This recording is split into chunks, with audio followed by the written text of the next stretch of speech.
Hey everybody, Ocean Quigley here. So this is going to be a Blender Eevee tutorial showing you how to make hatching style, non-photorealistic rendering style shaders. So this one's a hatching kind of etching style shader that's inspired by a 19th century artist named Gustave Doré, who used it for kind of amazing effect in his illustrations for Dante's Inferno, among other things.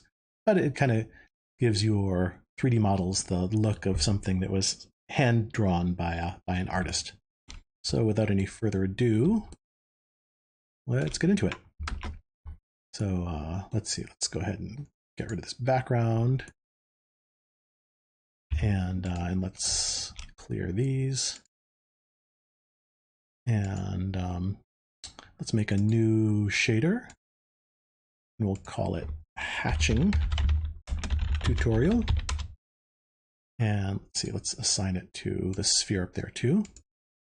And let's go to the object. And so we're not going to use this fancy principled BSDF shader. We're just going to use an emission shader. And we're going to wire that in.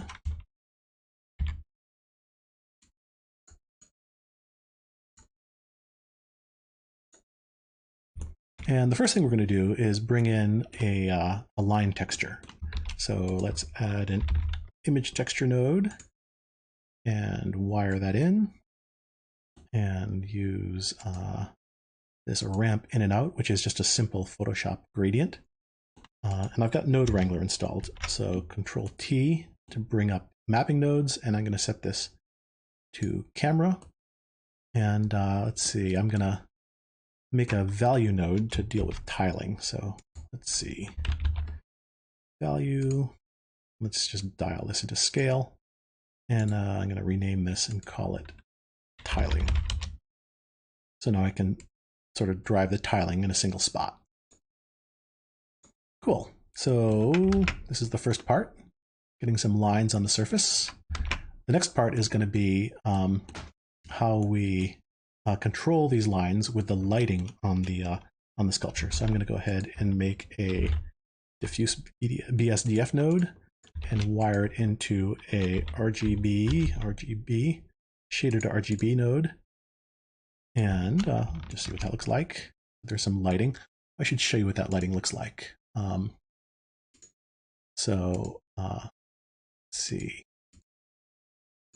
So I've got two lights in the scene. There's a key light and a fill light.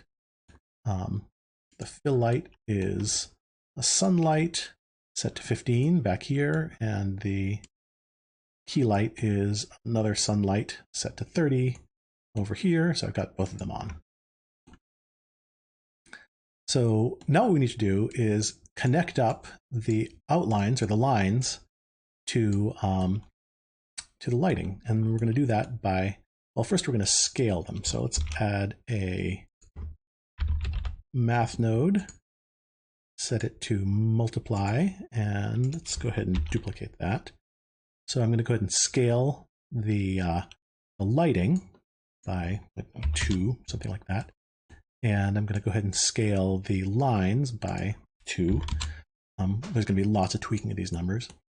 And then I'm going to, let's get rid of that viewer node. And then move these over too. Then I'm going to subtract one from the other. So I'm going to bring in my lighting here, and I'm going to subtract the lines from it. And let's pop that in.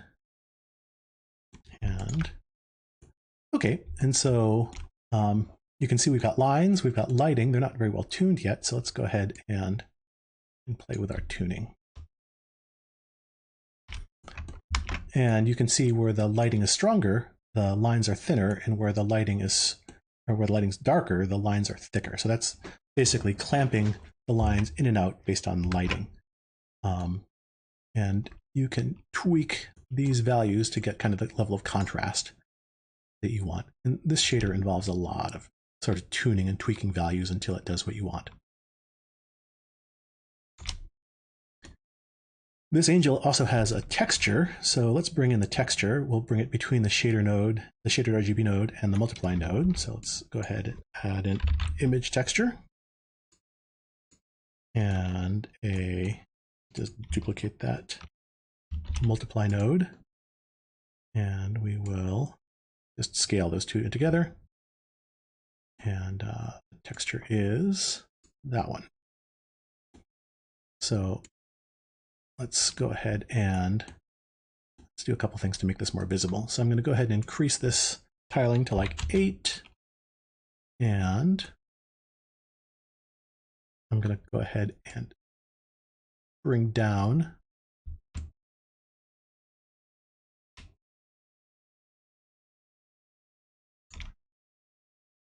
and bring this up a little.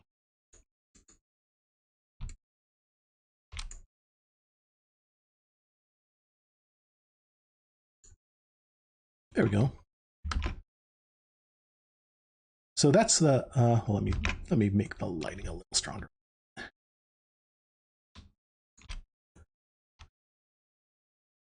And let's increase the tiling a little bit more, up to like 10. So that's the basics of getting kind of a lit etching style effect. And this is a pretty powerful technique that you can use in lots of other contexts as well. You can use it to, I don't know, so this is a digression, but instead of using lines like I'm doing here, we can go ahead and use, I don't know, I've got like a speckle splatter texture here. And it doesn't need to tile nearly that much, maybe 0.2. And let's go ahead and tune the value here.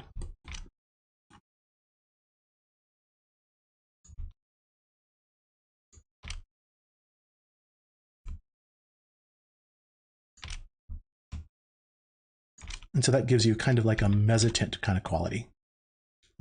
Let's see. One thing that's interesting about this technique is that it inverts the image. So I could, well, this is a digression, so I'm not going to actually go there. Let's go back to our ramp and crank our tiling back up to like 10. And scale our lighting again. And now if you take a look at our ramp, one of the things that you can do is change this gradient to wind up with different qualities of lines. And so an easy way to do that is add a gamma node. And I'm just going to tweak this gamma a little bit. You can see that I'm changing the thickness and thinness of the line even before it's passed through this sort of lighting interaction.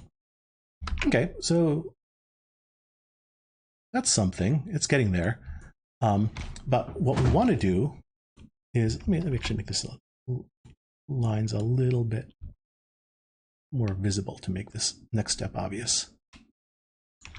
Okay, so what we want to do is have these lines follow the form. Right now the lines are just moving in camera space. So I can spin them around by spinning the Z value. So here you can see that they're, going vertical, going, horizontal. But if you take a look at this arm, for example, what I really want to do is have the lines kind of go along the form of the arm like that. And of course, there's no angle here that works for everything. So, so this is where we're going to put our next effort. We're going to rotate the lines in screen space by the underlying shape that's there. And so the way we do that is we bring in a geometry node. Let me zoom out a little bit here and show you how this is going to work. So let's add a geometry node. And we're going to use the normal from the geometry node. So here, I'll put that into emission so you can see what that looks like. So this is the surface normals, but it's the surface normals in world space. So you can see that like as I rotate it around, this red here that corresponds to positive X, negative Y, stays fixed relative to the model. So it's always over there, and the green's always on that kind of like positive Y side. And that's not what we want. We want this to be in camera space because all of our lines are going to be moving relative to the camera. So I need to make a transformation that will turn that into camera space normals. So let's see. So where's that? That's under vector transform.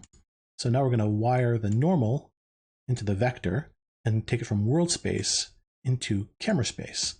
And let's see what that looks like.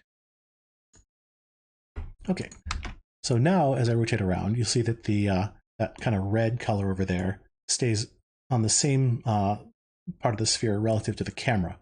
So so that's what we need. We're going to reason about the way that the form is moving relative to the camera and use that to warp the lines. So now we've got these gradients, and we need to turn the gradients into an angle. And the way to do that is with an arctangent node. So let's give ourselves a little more space, push that stuff over. And so first I need to separate out X, Y, and Z here. And then I need to feed these guys into an arctangent node. So let's go math. We don't want add, we want arctan2. We're going to feed the X and the Y to the arctan node.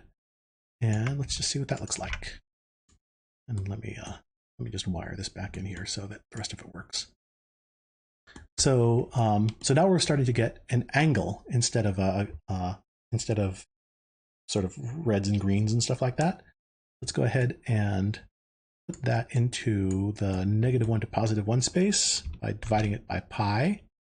So let's duplicate that math node, set it to divide, and we'll take this number in and divide it by 3.14159. And let's see what that looks like. And now it's going from +1 to 0 to -1, and we want it to go from 0 to 1. So we will add a map node, a map range node that goes from, right now, let's see, we want it to go from -1 to 1, and we want to remap that from 0 to 1. So yeah, so that's doing the right thing. So you can see that starts at 1, goes around, gets to 0.5, comes back to the end, and is 0. So so we can use that value to bend our lines. Let's go ahead and drag all this stuff back off to the side. This mouse is a little wonky. And let's see, I'm going to kill that. So we can immediately start using this value to rotate our texture. So let me show you what that looks like. But remember, this is we're only rotating the Z. So I need to add a combine XYZ node and wire the results of this into Z, because we're not doing anything with X and Y, and pop it in here. And this is going to work, but it's going to look pretty weird. There we go. So you can see that now the curvature of the object in camera space is warping the lines, but it's doing it in a really unpleasant way. It's not what we're after at all. So we still have some more work to do. So the first thing we're going to do here, let's pull all this stuff over because we need to add some more nodes here. The first thing we're going to do is, instead of it being a continuous value, and just to remind you what that looks like, instead of it being a continuous value, we want to break it up into pie slices, into sort of discrete chunks. And one way to do that, an easy way to do that, is by adding some more math nodes. So I'm going to scale this up. Let's say I want 8 pie slices. So now instead of the number going from 0 to 1, it's going from, 0 to 7, 0 to 8. And then I'm going to, and that's multiply. Then I'm going to go ahead and truncate it. So that takes all the numbers to the right of the decimal point and gets rid of them. So your numbers like, 5.234 just become 5, and your numbers like 3.2222 just become 3. So I've got just 0, 1, 2, 3, 4, 5, 6, 7. And then I'm going to go ahead and divide it by 8 to bring it back down into the 0 to 1 range. And let's see what that looks like. And yeah, so now you can see we've got discrete steps as we go, so now we can use those values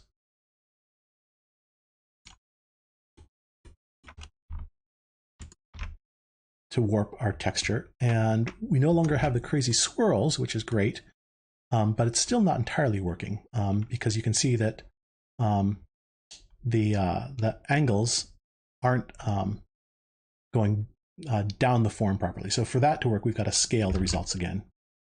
So let's go back to our output.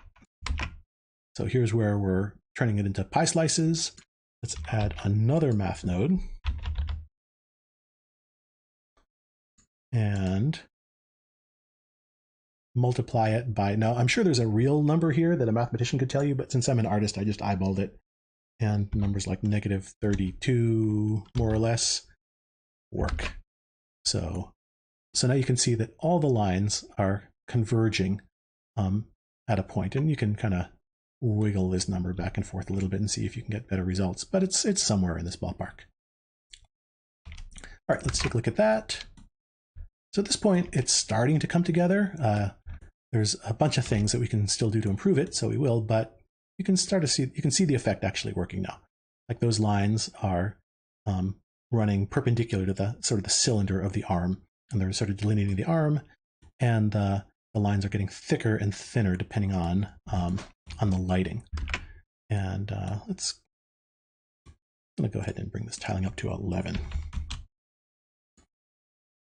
All right, so maybe the first thing to fix here is I don't really like the way that all these lines converge to a point here. It gives you kind of like a 8-sided star kind of effect. So this is a hack, but I'm gonna cap that with a Fresnel. So let's see, we'll do this after divide, but before multiply. So I'm gonna go ahead and after all the pie slices, bring in a layer weight node, and I'm going to multiply math. I'm going to multiply in the facing term. So let's take a look at what that looks like.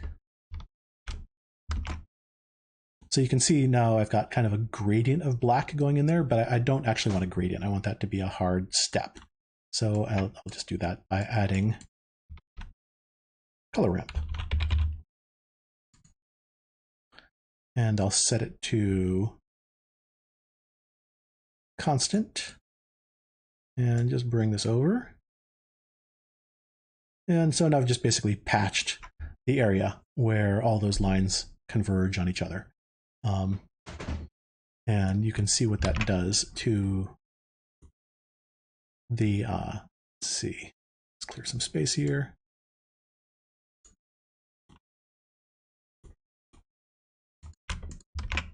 You can see what that does to the lines there. So now where it's all kind of coming together, there's basically a little cap that covers it, and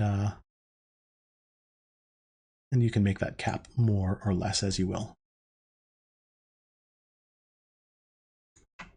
Let's see what that looks like. All right, so a couple things that we should fix next. One of them that's kind of obvious is if you were drawing this all by hand, these lines wouldn't be so perfectly straight and inorganic. They'd have sort of some natural organic wobbliness to them. So that's really easy to do. Let's just add some noise to the position. So let's see, here's our camera coordinates. Here's where we're tiling. Here's where we're rotating it. Let's go ahead and add some noise. And well, 3D noise, why not? Let's see what that looks like. Now we can dial in the scale of the wobbles, higher frequency, lower frequency, how much detail there is there. And that just kind of gives them a somewhat more organic quality, and how much roughness there is.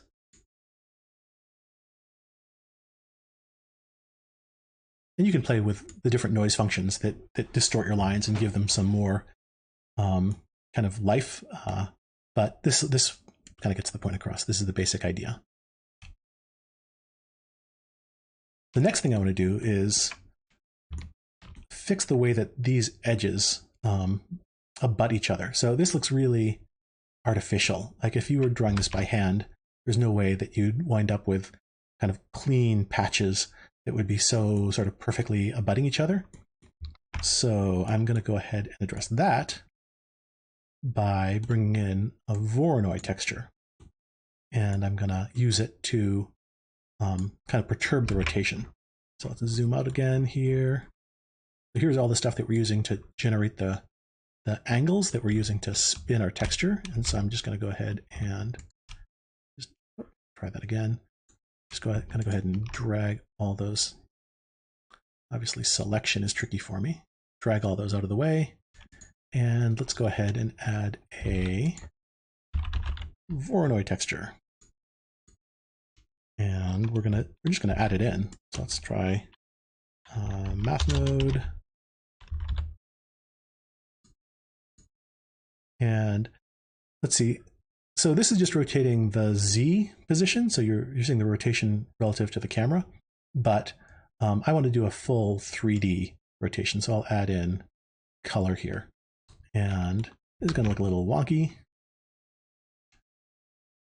So it's doing the trick. It's breaking stuff apart, but it's too much. So let's go ahead and scale it down with a math node. Set to multiply, and we'll multiply it by like 0.4 or something like that. And now we can change the scale of the patches.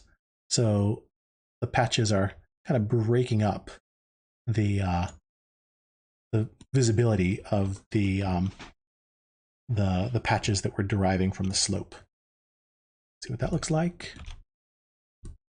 Yeah, and at this point, those are most of the major features. Let's see what we got here.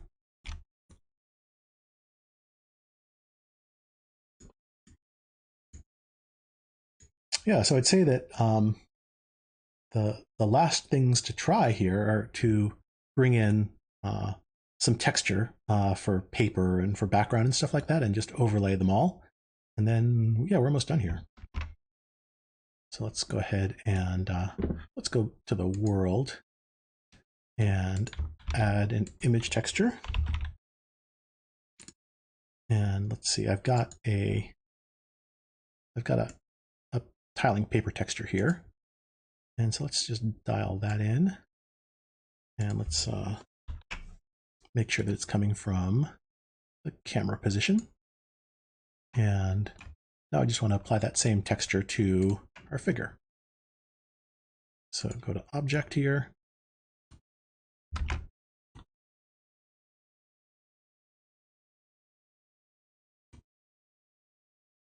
And let's see, here's where we're doing all this work. And just before it gets into an emission and out to the shader, we'll go ahead and add an image texture. Same texture. Set to camera. And let's just add a RGB mix node to combine these. Set to multiply. And let's see, there we go, and factor of 1. And so there we go. So you'll notice that though the texture, the paper texture on the figure here is a lot brighter than the paper texture on the background. And that's because, remember, we're multiplying higher than 1 values here. So multiplying by 10 and multiplying by 1. And so, so the values that are coming out of this node are much greater than 1. So, so to fix that, we're just going to clamp it. So that'll basically set everything to the 0 to 1 range. And yeah, let's go ahead and increase the tiling a little bit more. We'll push it past 11, 13. And that, in a nutshell, is how to make a an etching style, non-photorealistic, NPR style shader in Blender Eevee.